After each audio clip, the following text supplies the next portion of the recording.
آج لوگ نبی اکرم صلی اللہ تعالی علیہ وآلہ وسلم کا نام مبارک لیتے ہوئے وہ سوچتے ہیں کہ یار شاید رسول اللہ صلی اللہ تعالی علیہ وآلہ وسلم کے نام مبارک کے ساتھ القابات لگانا یا بڑے عمدہ الفاظ ذکر کرنے سے شاید یہ بات جو ہے وہ اللہ کی توحید کے خلاف ہے۔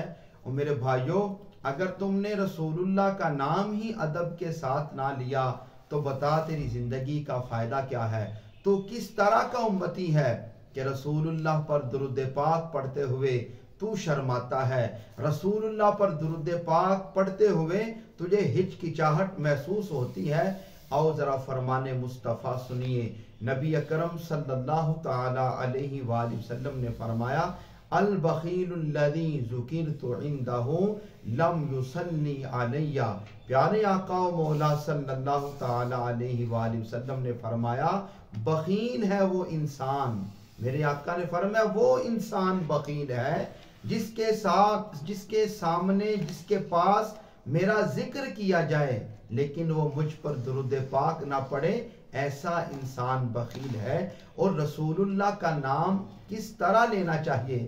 جب سیدی اعلیٰ حضرت سے کسی آدمی نے سوال کیا کہ حضور کوئی آدمی نبی پاک صلی اللہ تعالی علیہ وآلہ وسلم کو یتیم کہہ رہا ہے اور اس کے لہجے میں ادب نہیں، بات کا مقصد یہ تھا کہ وہ رسول اللہ کی نعوذ باللہ یتیم لفظ کے ساتھ توہین کرنی چاہتا ہے، تو میں قربان جاؤں سیدی اعلیٰ حضرت نے اس کا جواب دینے سے پہلے جو رسول اللہ کے القابات ذکر کیے۔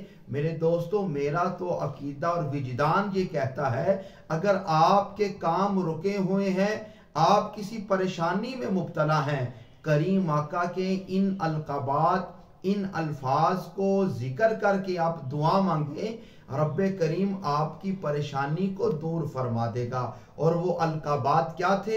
اعلیٰ حضرت نے وہ جو نقل فرمائے، حضور اقدس قاسم النعم، مالک الارض، رقاب الامم، معطی منعم، قثم قیم، ولی والی، علی عالی، کاشف القرب، رافع الرتب، معین کافی، حفیظ وافی، شفیع شافی، عفو عافی، غفور جمیل، عزیز جلیل، خلیفہ مطلق حضرت رب، مالک الارض، دیان العرب، ولی الفضل، جلی الافضال، رفیع المثل، ممتنع الامثال، صلی علیہ ذوالجلال۔ اعلیٰ حضرت نے پھر آخر میں جواب یہ دیا کہ رسول اللہ کا نام باعزت عظمت والے الفاظ کے ساتھ رسول اللہ کا ذکر کرنا یہ ہم پر فرض ہے۔